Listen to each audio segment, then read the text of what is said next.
தமிழகத்தில் 4 முதலமைச்சர் இன்றைக்கு தமிழ்நாட்டு மக்கள் ஆட்டி படுத்திக் கொண்டிருக்கிறார்கள். ஒரு திரு ஸ்டாலின், திரு உதயநிதி ஸ்டாலின், திரு சபரீஸ்வரன், திரு ஸ்டாலினுடைய மனைவி துர்கா, 4 பேர் ஆட்டி படைச்சிட்டு இருக்கிறாங்க.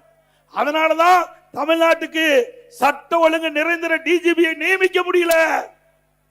ஒரு டிஜிபியை நியமிக்க முடியாத ஒரு அரசாங்கம் எப்படி நாட்டு மக்களை காப்பாற்றுவீங்க?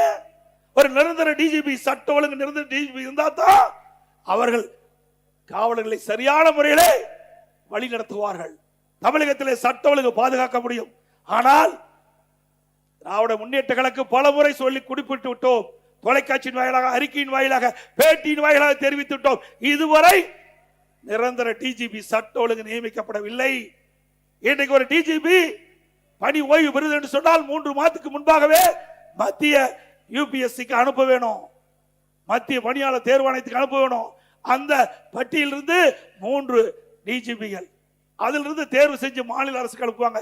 அதில் ஒரு டிஜிபியை நியமிக்க வேணும். இதுல என்ன உனக்கு கஷ்டமா இருக்குது? ஏன்னா அவருக்கு தேவையானவர்கள் இடம்பெறல. திமுகவுக்கு ஜாலரை போடுற டிஜிபி இதுல இடம்பெறல. அதனால உச்ச நீதிமன்றம் போய் இன்றைக்கு அந்த வழக்கு நடந்து கொண்டிருக்கிறது. இப்படிப்பட்ட ஆட்சி தேவையா?